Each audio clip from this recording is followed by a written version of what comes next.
नाज़रीन अस्सलाम वालेकुम। कानून और आप और अली बुखारी आपकी खिदमत में हाजिर। आज मंडे 23 मई 2016 को अपना प्रोग्राम शुरू करता हूँ अपनी थोड़ी सी अनाउंसमेंट्स के साथ। इस हफ्ते मैं बर्मिंघम भी अपॉइंटमेंट्स कर रहा हूँ और इस हफ्ते मैं मैनचेस्टर में भी कर रहा हूँ। इंशाल्लाह मैनचेस्टर होगा वेडनेसडे को यानी बुध वाले दिन, और थर्सडे वाले दिन जुमेरात वाले दिन बर्मिंघम में लोगों से मुलाकात होगी।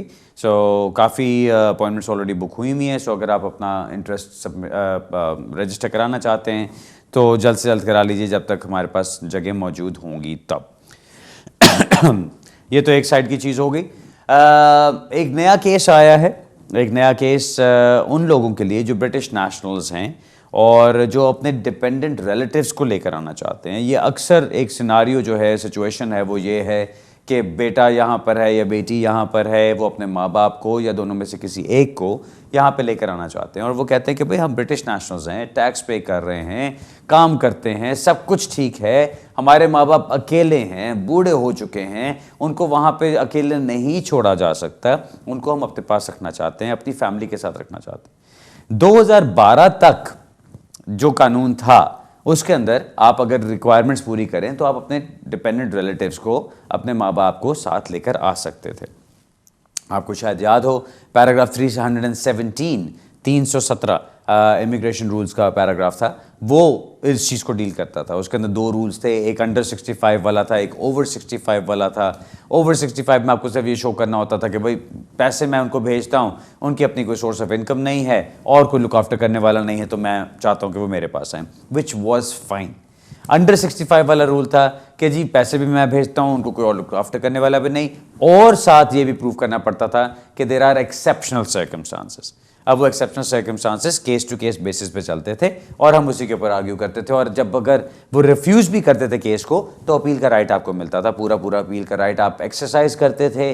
कोर्ट में जाके अक्सर केसेस को हम जीत लेते थे जहाँ पे सही सिचुएशन होती थी। 9 जुलाई 2012 को रूल्स चेंज कर दिए गए और इस नए कानून को इंट्रोड्यूस किया गया जिसमें कि उन्होंने एक तरह से वर्चुअल बैन लगा दिया कि जी आप अपने पेरेंट्स को अब नहीं लेकर आ सकते। अब वो एक तरह से इसलिए है कि कानून तो अभी भी मौजूद है, लेकिन वो कानून इतना सख्त है और उसको इम्प्लीमेंट इतनी सख्ती से किया जाता है कि आप उसमें कुछ कर ही नहीं सकते। और बहुत हाई परसेंटेज केसेस की वही है जहां पे पेरेंट्स को रिफ्यूज़ कर दिया जाता है। ये क्या है कि आप इमिग्रेशन रूल्स की रिक्वायरमेंट्स को मीट नहीं कर सकते। अब जो नया केस आया है ये एक हाई कोर्ट का केस है, मुझे अभी नाम उसका जहन से निकल गया क्योंकि अभी थोड़ी देर पहले मैंने पढ़ा था उसको। इस केस के अंदर जो जिक्र किया गया, जो इसमें डिस्कशन की गई, पहली बात तो जो रिज़ल्ट था वो रिज़ल्ट जो एप्लीकेशन की गई थी या जो चैलेंज किया गया था वो ब्रिटसिट्स की तरफ से किया गया था, यानी वो जो एक ऑर्गेनाइजेशन है ब्रिटिश सिटीजन्स की, उसकी तरफ से किया गया था कि वो इस चीज़ की कैंपेन कर रहे हैं कि इमिग्रेशन रूल्स को इतना सख्त कर दिया गया है कि जो ब्रिटिश सिटीजन्स अपने फैमिलीज़ को बुलाना चाहते हैं उनके लिए बहुत ज़्यादा सख्ती है, सो वो नहीं कर सकते। सो ये चीज़ इंट्रोड्यूस कर दी ब्रिटिश की तरफ से कोर्ट के अंदर, इसको चैलेंज किया गया कि जी ये कानून है ही गलत, इसको आप डिलीट करें यहाँ से। अब जिनको याद हो एक केस था, आई थिंक लेबनान था, जिसके अंदर ये चैलेंज सबसे पहले उठाया गया था और उसके अंदर जो बाइंडिंग अथॉरिटी इस हाई कोर्ट के जज के ऊपर थी वो ये कहती कि ये रूल्स इनवैलिड नहीं हैं या ये रूल्स अल्ट्रा वायरीज नहीं, यानी कानून के खिलाफ नहीं है। लेकिन इस केस के अंदर जज ने एक अक्लमंदी का सबूत देते हुए ये किया कि एक तो उसने परमिशन ग्रांट कर दी to appeal the matter to the court of appeal. So court of appeal के पास ये अपील अब जाएगी और वहाँ पे इस केस के ऊपर हतमी फैसला किया जाएगा, और अगर उसका फैसला उसी लाइन में किया जाता है जिसमें ये जज चलना चाह रहे थे तो फिर आगे पूरी उम्मीद है कि इस कानून को ख़त्म किया जा सकता है। लेकिन फ़िलहाल ये कानून रहेगा।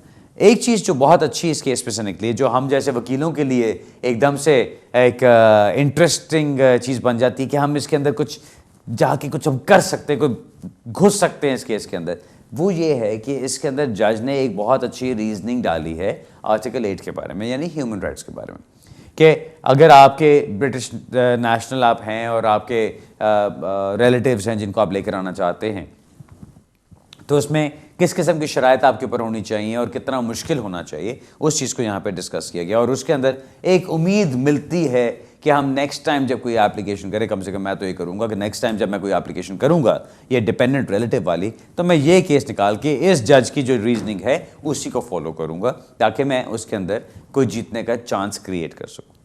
अब ये इसलिए बता रहा हूँ कि ये बहुत लोगों को अफेक्ट करती है चीज़, और बहुत लोग ये एप्लीकेशंस करके देख चुके हैं और मार खा चुके हैं या पैसा वेस्ट कर चुके हैं। एक चीज़ और भी सोचने वाली है, आप जब डिपेंडेंट रिलेटिव की एप्लीकेशन करते हैं तो उसकी फ़ीस भी बेतहाशा है।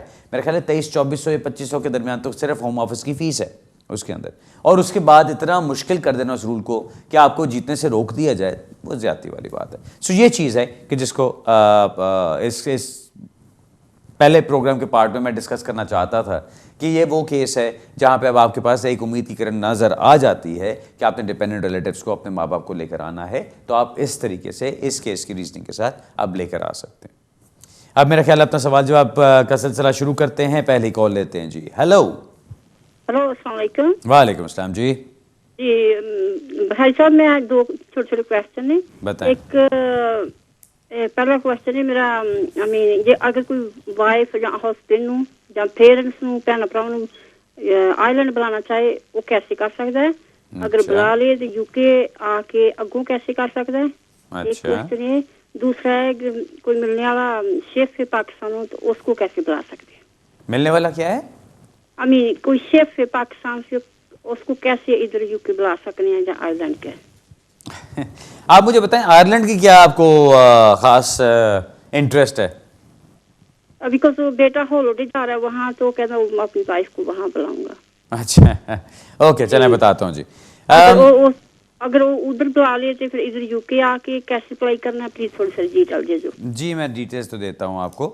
आप इसको गौर से पहले एक बात को समझिए कि आयरलैंड के अंदर कोई ख़ास कानून नहीं है। अगर आप, जो मैं समझ रहा हूँ आप करना चाह रहे हैं, वो यही है कि जी कोई ब्रिटिश नेशनल है वो और अपने रिलेटिव्स को बुलाना चाहता है, तो बजाय इससे कि वो यूके के अंदर रहते हुए इमिग्रेशन रूल्स के अंदर अप्लाई करें, वो ये चाह रहे हैं कि जी मैं आयरलैंड चला जाता हूँ, वहाँ जाके मैं यूरोपियन नेशनल बन जाऊँगा, क्योंकि मैं वहाँ पे काम कर रहा हूँ, तो मैं एज ए ब्रिटिश नेशनल एक यूरोपियन कंट्री में काम कर रहा हूँ, तो मैं यूरोपियन रेगुलेशंस में आ जाऊँगा। यूरोपियन रेगुलेशंस के तहत आप एप्लीकेशन कर सकते हैं अगर आप प्रूव कर सकते हैं कि आपकी डिपेंडेंसी है, आप अपने ट्रीटी राइट्स एक्सरसाइज कर रहे हैं, यानी आप क्वालिफाइंग पर्सन हैं और आप किसी को स्पॉन्सर जिसको कर रहे हैं वो आपके साथ डिपेंडेंट है और आपके ऊपर ही डिपेंडेंट है। सो अगर आप वो सब कुछ कर सकते हैं तो आप उनको खाली आयरलैंड ही नहीं, किसी भी यूरोपियन कंट्री के अंदर बुला सकते हैं। आयरलैंड बेचारा पिटपिटा गया बहुत ज़्यादा, क्योंकि नज़दीक था, वहाँ पे इंग्लिश बोलते थे और बस लोगों ने जाके धावा बोल दिया वहाँ पे और बेड़ा गर्क कर छोड़ा हर चीज़ का। लेकिन मेन चीज़ यही है कि अगर आपने बुलाना है तो ये यूरोपियन रेगुलेशंस के अंदर होगा। जो ब्रिटिश नेशनल वहाँ जाके काम कर रहा होगा, रह रहा होगा, उसके जो डिपेंडेंट रिलेटिव्स होंगे उनको अपनी कंट्री से अप्लाई करना होगा और वो वहीं से अप्लाई करके एज डिपेंडेंट रिलेटिव्स आ सकते हैं। सो ये तो एक चीज़। जब वो एक दफ़ा उधर आ जाते हैं और अगर उनकी सारी डिपेंडेंसी वगैरह है, सब कुछ है, जब वो उधर आ जाते हैं तो उसके बाद अगर साल 2 साल के बाद वो ब्रिटिश नेशनल डिसाइड करता है कि नहीं अब मैं वापस यूके जाना चाहता हूँ, तो वो उसके साथ आ सकते हैं। आपने सवाल ये पूछा कि अच्छा जी जब एक दफ़ा उधर पहुँच गए तो फिर इधर कैसे लेकर आना है? ये सवाल आपका ठीक नहीं, इसलिए क्योंकि कानून का ये मकसद नहीं है।